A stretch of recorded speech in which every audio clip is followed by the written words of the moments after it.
आपणकर जदि तुला राशि होई थाए तेबे एही भिडियोटी को थरे मात्र शेष पर्यंत देखंतु काहेकि ना तुला राशिर व्यक्तिविशेष मानकर जीवन एही पवित्र होली पर्व बा दोल पूर्णिमा ठारू बदलिबाकु जाउअछि। कारण दीर्घ 28 वर्ष परे ग्रह नक्षत्र मानकर चलन रे गोटे बहुत बड़ परिवर्तन हेबाकु जाउअछि। दीर्घ 28 वर्ष परे एही दोल पूर्णिमा बा होली पर्व दिन केते सबु दुर्लभ संजोग बनिबा पई जाउअछि एवं एही दिन वर्ष 2026 र प्रथम चंद्रग्रहण लागिबा पई जाउअछि, जहाद्वारा एमानकर जीवन रे चलिथिबा समस्त दुख कष्ट एवं समस्यार अंत हेबाकु जाउअछि एवं पुणी थरे एही दोल पूर्णिमा बा होली पर्व ठारू एमानकर जीवन रे खुशी फेरिबाकु जाउअछि। काहेकि ना एही दोल पूर्णिमा परे बुध शुक्र एवं मंगल राशि परिवर्तन करिवे एवं देवता मानकर गुरु देवगुरु बृहस्पति मध्य तांकर बकरी चलनरू मार्गी चलन करिवे, जहा फलरे आपणकर जीवन रे एमिति किछि घटना घटिबाकु जाउअछि जहा आपण स्वप्नरे सुद्धा कल्पना मध्य करि नथिबे। आपण मानकर जीवन रे अनेक दिगरु खुशी फेरिबाकु जाउअछि, समस्त क्षेत्र रे लाभ ही लाभ प्राप्ति हेबाकु जाउअछि। तेबे आसंतु जानिबा एही होली पर्व बा दोल पूर्णिमा ठारू आपणकर जीवन रे कौन सबु बड़ परिवर्तन हेबार अछि। एहा पूर्वरु जदि आपणकर भी तुला राशि होई थाए एवं आपण भी ईश्वरंकु सच्चा हृदय रे भक्ति करुथांती विश्वास करुथांती तेबे एही भिडियोटी को लाइक करी कमेंट बॉक्स रे जय माँ लक्ष्मी जय श्रीकृष्ण अवश्य लिखि दियंतु। देखंतु पूर्वरु आपणकर राशि रे देवगुरु बृहस्पति आपणकर भाग्य भावरे बकरी चलन करुथिबारु आपणकु समस्त क्षेत्र रे समस्या देखिबा पई मिलुथिला।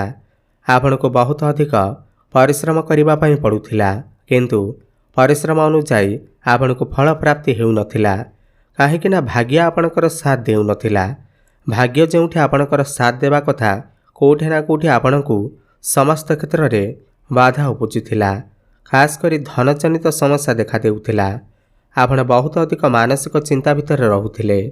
आपण ऋण नेइथिले किंतु ऋण सुझी पारु नथिले। ऋणर भार आपणकर ऊपर बढ़ी जाइथिला। गृहर परिवार रे खुशीर वातावरण नथिला। शिक्षा क्षेत्र रे समस्या देखा देउथिला। आपणकर अननेसेसरी खर्च हेउथिला। समाज रे आपणकर मान सम्मान नथिला।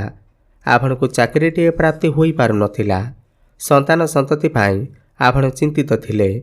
आपणकर व्यापार वाणिज्य रे लॉस हेउथिला। प्रेम जीवन रे मध्य समस्या देखा देउथिला। तेबे एही भली जहा भी समस्या आपणकर जीवन रे चालुथिला ताहा एबे दूर हेबाकु जाउअछि। आपणकर जीवन रे पुणी थरे खुशी फेरिबाकु जाउअछि। आपणकर जीवन रे एही दोल पूर्णिमा बा होली पर्व ठारू नूतन सूर्य उदय हेबाकु जाउअछि। एही दोल पूर्णिमा बा होली पर्व ठारू बुध सूर्य मंगल एवं शुक्र आपणकर पंचम भाव को चलन करुछंती एवं मार्गी बृहस्पतिंकर दृष्टि आपणकर पंचम भाव उपर पड़ुअछि, जहा फलरे पूर्वरु जहा भी आपणकर समस्या थिला ताहा सब दूर होई जिवो। खास करी प्रेम जीवन रे जो समस्या देखा देउथिला ताहा मते दूर होई जिवो। जो मानकर कथावार्ता बंद होइथिला ब्रेकअप आदि होइथिला सेमानकर पुणी थरे कथावार्ता होई पारे, प्याचअप होई पारे। आपणकर जीवन रे केही नूतन पार्टनर मध्य आसी पारंती। आपणकर भल पाइबा विवाहर रूप मध्य नेई पारे। जो दंपति माने दीर्घ दिन धरी संतान सुखर वंचित थिले तो एही होली पर्व परे सेमानको सुनिश्चित संतान सुख अवश्य प्राप्ति हेबा। जो पिलामानकर विवाह बयस होई जाइछि सेमानकर घरकू विवाह प्रस्ताव मान आसीबा एवं विवाह मध्य फाइनाल होई जिवो। जेहेतु गुरुंकर दृष्टि पंचम भाव पर रहुअछि तो यह विद्यार्थी मानक पाई बहुत उत्तम समय अटे। सेमाने सेमानकर पाठपढ़ा क्षेत्र रे किछि बड़ करबाकू चेष्टा करिवे एवं सेथिरे मध्य सफल हेबे। वर्तमान आपणकर मन पाठपढ़ा रे लागिबो। आपण उच्च शिक्षा करिबा पाई बाहर को जाई पारंती। नूतन स्थान रे बा मनपसंदर कॉलेज रे आपणकर एडमिशन होई पारे। एही होली पर्व बा दोल पूर्णिमा परे जदि आपणकर किछि एग्जाम अछि, खास करी कॉम्पिटिटिव एग्जाम अछि, सरकारी स्तर में किछि परीक्षा अछि, तेबे सेथिरे आपण निश्चिंत भाव में उत्तीर्ण करिवे। आपण जदि किछि कॉम्पिटिशन में भाग नेउछंती, क्रीडा क्षेत्र में भाग नेउछंती, तेबे आपण को निश्चिंत भाव में सफलता प्राप्ति हेब। देखंतु देवगुरु बृहस्पति एही होली पर्व परे बकरीरू मार्गी चलन करिवे, ताहा पुणी आपणकर भाग्य भावरे, जहा फलरे भाग्य आपणकर साथ देवा आरंभ करिब। भाग्य आपणकर मजबूत बनिब। भाग्य बलरे आपण जो भी कामरे हाथ देबे सेतिरे आपणको सफलता प्राप्ति हेब। अटकी रहितबा समस्त कार्य आपणकर पुणी थरे चालू हेबाकु लागिब। आपणकर गृहरे किछि शुभ मांगलिक कार्यर आयोजन होई पारे। विवाह व्रत आदि शुभ मांगलिक कार्य होई पारे। आपणकर मन आध्यात्मिकता आड़क गति करिब। आपण कौनसी धार्मिक स्थान को बा दूर स्थान को यात्रा करि पारंती। एही होली पर्व बा दोल पूर्णिमा परे आपण किछि भूमि जमी प्रॉपर्टी नूतन जानवाहन क्रय करि पारंती। एहा सहित किछि नूतन कार्य बड़ कार्यर आरंभ करि पारंती। बड़ इन्वेस्टमेंट करि पारंती, जहा भविष्य में आपण को अनेक गुड़िए लाभ आनी करि देब। पौत्रिक संपत्ति मध्य आपण को लाभ मिल पारे। पुराना प्रॉपर्टी आपणकर सेल होई पारे, जहा फल आपणक पाखकु मोटा अंकर अर्थ मध्य आसी पारे। एही होली पर्व बा दोल पूर्णिमा परे आपणकर कर्मक्षेत्र में बहुत बड़ परिवर्तन आसीब। हुए तो आपणकर कर्मक्षेत्र ट्रांसफर हो जाई पारे। कौनसी एमएनसी कंपनी जॉब ऑफर मध्य आसी पारे।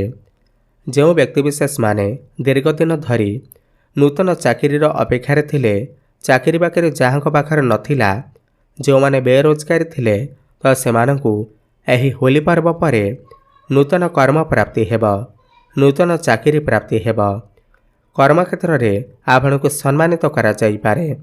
आपण आपणकर काम कार्य किंवा मीटिंग को नहीं विदेश यात्रा करि पारंती। कौनसी एमएनसी कंपनी रे आपणकर जॉब मध्य हो जाई पारे। जो माने दीर्घ दिन धरी विदेश को जीवाकु चाहुथिले, सेमानकर सही इच्छा मध्य पूर्ण होई जिबा। जो माने कंस्ट्रक्शन काम करुछंती, इम्पोर्ट एक्सपोर्टर काम करुछंती, किंबा विदेश रे रही कौनसी काम कार्य करुछंती, सेमानंकु अनेक शुभ फलर प्राप्ति हेब। जो व्यक्तिविशेष माने आईटी सेक्टर रे अछंती, टेक्निकल फील्ड रे अछंती, hotel management, beauty parlour, stationery shop अछि, सेमानको मध्य अनेक शुभ फलर प्राप्ति हेब। जेहेतु बृहस्पतिकर सीधा दृष्टि आपणकर तृतीय भाव उपर पड़ुअछि, तो आपणकर साहस पराक्रम बढ़िब। आपण आपणकर लक्ष्य को पूर्ण करने बहुत अधिक चेष्टा करिवे एवं सेथिरे मध्य सफल हेबे। एही होली पर्व परे आपण बहुत अधिक छोट मोट जगह को यात्रा करिवे। ट्रैवल एंड टूर क्षेत्र में आपण को सफलता प्राप्ति हेब। जो माने ऑनलाइन क्षेत्र में काम करुछंती, डिजिटल मार्केटिंग रा काम करुछंती, फाइनेंस क्षेत्र रे अछंती, सेमानको मध्य अनेक शुभ फलर प्राप्ति हेब। जो व्यक्तिविशेष माने व्यापार वाणिज्य करुछंती, सेमाने मध्य एही होली पर्व परे बहुत अधिक उन्नति प्रगति करिवे। आपण किछि नूतन व्यापार वाणिज्य मध्य आरंभ करि पारंती। पार्टनरशिप रे आपण किछि व्यापार मध्य आरंभ करि पारंती, जहा भविष्य में आपण को अनेक गुड़िए लाभ आनी करि देब। जेहेतु बृहस्पति आपणकर भाग्य भाव में अछंती, तो आपणक पाखकु आकस्मिक धन आसीब। विभिन्न दिगरु अर्थर आगमन हेब। फाइनेंशियल ग्रोथ हेब। आपणकर बैंक बैलेंस मत बढ़िब। आपण निजे देखिबे आपणकर आय रे वृद्धि देखिबाको मिलिब। धन कमाइबा पाई नुआ नुआ रास्ता आपणको मिलिजिब। आपण किछि एक्स्ट्रा इनकम करबाको भाबी पारंती।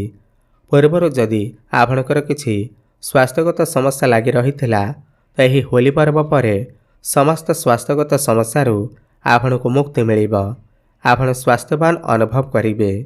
तेबे अधिक शुभ फल प्राप्ति करिबा पाई आपण प्रत्येक दिन शुक्रंकर बीजमंत्र जप अवश्य करंतु। ओम द्रांग द्रिंग द्रौं सह शुक्राय नमः 108 थर प्रत्येक दिन जप करंतु।